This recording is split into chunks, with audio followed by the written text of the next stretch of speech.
आज का क्लास जो हम लोग है, इसको आप लोग समझ गए होंगे कि जो वर्गीकरण पढ़े हम लोग, ठीक है। उसके बाद जो पहले सबसे पहले क्या पढ़े हम लोग आज में कि हिंदी जो वर्णमाला का स्वरूप में हम लोग देखे थे कि वर्गीकरण में देखे खंड और खंडेतर, स्वनिम पढ़े। स्वनिम व्यवस्था में खंड और खंडेतर। स्वनिम क्या होता है कि वह छोटी सी छोटी सार्थक ध्वनि, वो छोटी से छोटी मतलब सार्थक ध्वनि को हम लोग स्वनिम कहते हैं। यानी भाषा की सबसे छोटी इकाई भी ये होती है। स्वनिम के दो भाग देखे हम लोग, ठीक है। दो भाग में पहला क्या था, खंड और खंडेतर। खंड जो होते हैं उसका जो वर्ण होते हैं वो स्वतंत्र होते हैं, ठीक है। वो स्वतंत्र रूप से होते हैं, उसका जो अपना एक किसी में बंधा नहीं होता है, उसका अर्थ होता है उसमें। लेकिन जब खंडेतर में आते हैं तो वो स्वतंत्र नहीं होता है, ठीक है।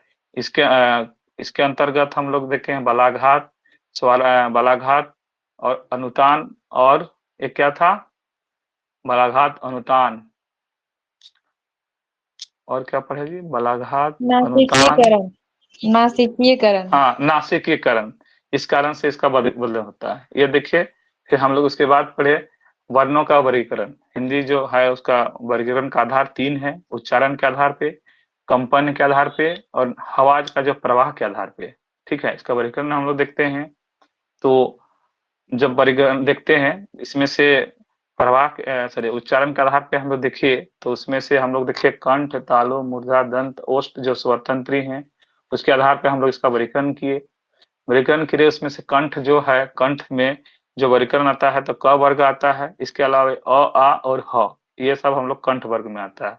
उसके बाद हम लोग देखते हैं कंठ होगा तालु। तालु में च वर्ग आता है, इसमें ई और इसके अलावे जो है हमारा य और स आता है। उसके बाद तालु, तालु स्वतंत्र की बात करते हैं तो तालु में क्या आता है, कंठ तालु में हो गया मूर्धा, मूर्धा में आएगा तो त वर्ग, और उसके अलावे क्या है ये री और स। दंत में आते हैं तो त वर्ग और स। फिर आते हैं ओष्ठ, प वर्ग उ और उ, ये सब आता है। फिर कंठ तालु की बात करते हैं तो कंठ तालु में आते हैं आपका ए और बड़ा ए और छोटा ए। फिर कंठ तालु के बाद आते हैं कंठ ओष्ठ में ओ औ और आ आता है। फिर आते हैं दंत ओष्ठ, वो आता है। दंत मूल में र और ल, और नासिक में जो है सारे चीजें आते हैं। तो ये सब चीजें हम लोग आज पढ़े हैं, ठीक है। और इसका पीडीएफ भी आप लोगों को दे दिए हैं, भेज देंगे अभी। और मान लीजिए कि कोई आप लोगों को दिक्कत हो तो आप लोग कल क्लास में पूछ सकते हैं। स्वनिम में वही याद रखिएगा कि भाषा जो होते हैं कि सार्थक ध्वनियों की सबसे छोटी इकाई को हम लोग स्वनिम कहते हैं, ठीक है। और स्वनिम जो होता है कि किसी भी शब्द के बदल देता है और उसके अर्थ को भी वो बदल देता है, ये स्वनिम का ताकत होता है, ठीक है।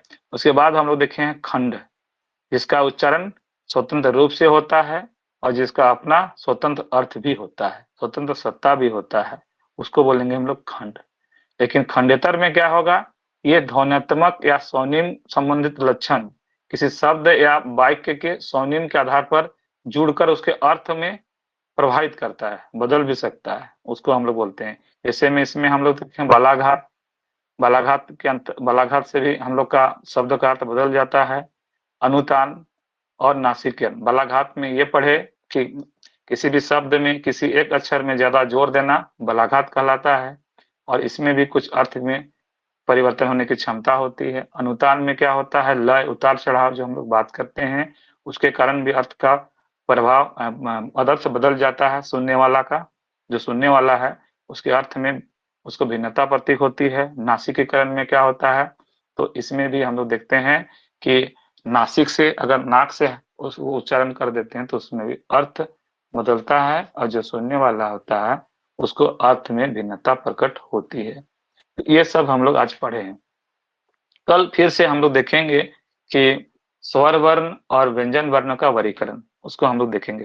हालांकि इसी आधार पे है हम लोग का सिलेबस में, लेकिन हमको उसको अलग अलग करके हम लोग उसको और अच्छे से उसको समझेंगे।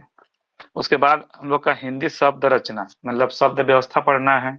फिर पढ़ना है हिंदी का रूप, लिंग वचन पढ़ना है, सर्वनाम पढ़ना है, क्रिया रूप जो है वाक्य में क्रिया, भाषा का प्रयोग, बोली, मानक, सब चीज है, व्याकरण के साथ सारा चीज आपका नीति ज्ञान में दिया है।